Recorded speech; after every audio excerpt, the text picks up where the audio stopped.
যে সেখানে পেশাদার কিলারকে নেওয়া হয়েছিল যাতে আমাকে হত্যা করা হয়। এই মুহূর্তে আমার কাছে ফোন এসেছে ৩টার সময় যে তারা মিটিং করতেছে। ওকে, মাননীয় সদস্য, অপরাধীরা ঘুরে বেড়াচ্ছে মাননীয় স্পিকার। তারা দরজা ভাঙতে পারে নাই বলে আজকে মাননীয় স্পিকার আপনার সামনে দাঁড়ানোর সুযোগ হয়েছে। না হয় হয়তো আজকে আমার জন্য এখানে সুখ প্রস্তাব আনতে হতো। আমি আমার নিরাপত্তা চাই, আমার পরিবারের নিরাপত্তা চাই। ব্যাপারটা যেটা ঘটেছে সেটা অত্যন্ত দুঃখজনক। আমরা সবাই এই ঘটনার তীব্র নিন্দা জানিয়েছি। এটা আরো সুষ্ঠু তদন্ত করে অবশ্যই তাদেরকে ব্যবস্থা দেওয়া হবে তাদের বিরুদ্ধে। ধন্যবাদ। আমি অত্যন্ত দুঃখের সঙ্গে আমি হাউসকে অবগত করছি, গত ২৪ তারিখ শুক্রবার আমি আমার নির্বাচনী এলাকা ১৬১ নেত্রকোনা ৫ আমি আমার সাংগঠনিক কাজে সামাজিক কাজে এলাকায় যাই। কাজ শেষ করে ফেরার সময় আমি একটি ফিলিং স্টেশনে দেখতে পাই প্রচুর গাড়ির ভিড়। তখন আমি স্বাভাবিকভাবে সেখানে দাঁড়ালাম। ফিলিং স্টেশনে আমার গাড়ি রেখে আমি মানুষের খোঁজখবর নিলাম। ইতিমধ্যেই মাগরিবের আজান হয়ে যায়। আমি ফিলিং স্টেশনের সেখানে নামাজের জায়গা, সেখানে নামাজ পড়তে যাই আমার লোকজন সহ। এই মুহূর্তে বিএনপির কিছু লোক যারা বিএনপির নাম ধারণ করেছে, তারা সন্ত্রাসী, তারা আমার গাড়ির উপরে হামলা চালায়। আমার লোকজন যারা সাউন্ড শুনে আসে তাদের উপরে হামলা করে, শারীরিকভাবে নির্যাতন করে। এবং আমি যে মসজিদে ছিলাম সেই মসজিদে গিয়ে আমাকে খুঁজে বের করার জন্য চেষ্টা করে। মুসল্লিরা মসজিদের দরজা বন্ধ করে দেন।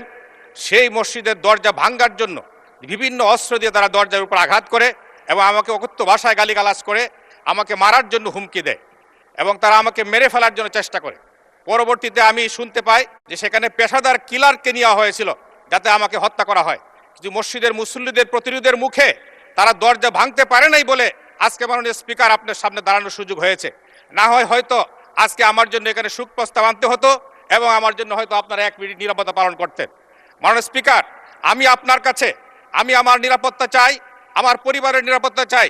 আমাদের মাননীয় প্রধানমন্ত্রী, স্বরাষ্ট্রমন্ত্রী মহোদয়ের কাছে আমি আমার এলাকার সংগঠনের কর্মীদের নিরাপত্তা চাই। মাননীয় স্পিকার, এইভাবে আমাকে জনগণ জিজ্ঞেস করেছে যে কি অপরাধে আপনার উপর হামলা করা হলো। আমি অপরাধটা বলতে পারি নাই। মাননীয় সদস্য, আপনার কথা শুনলাম, এখন আপনি আমার কথাটা অনুগ্রহ করে শুনেন।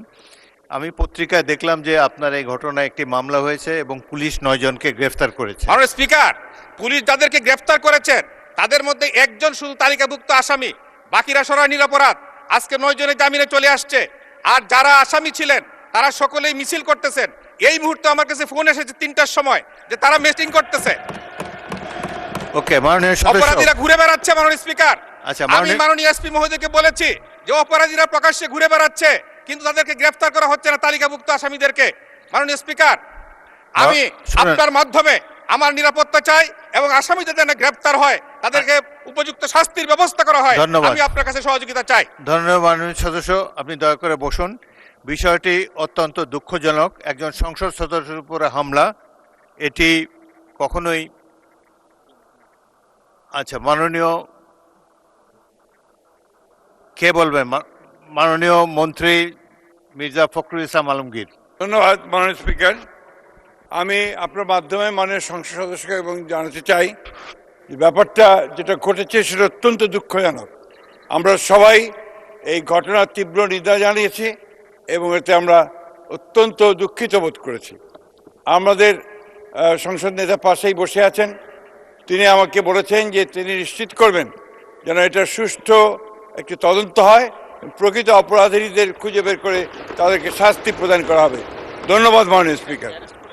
এবং 2 জন অলরেডি গ্রেফতার হয়েছে। 9 জন গ্রেফতার হয়েছে এবং এটা আরও সুষ্ঠু তদন্ত করে অবশ্যই তাদেরকে ব্যবস্থা দেওয়া হবে তাদের বিরুদ্ধে। ধন্যবাদ। ধন্যবাদ মাননীয় মন্ত্রী। পুরো সংসদ এই বিষয়ে একমত। আপনার এই বিষয়ে যাতে কঠিন ব্যবস্থা নেওয়া হয়, যারা প্রকৃত অপরাধী তাদেরকে ধরার ব্যাপারে মাননীয় মন্ত্রী ইতিমধ্যে বলেছেন। আপনি ফলাফল দেখার জন্য অপেক্ষা করুন। ধন্যবাদ।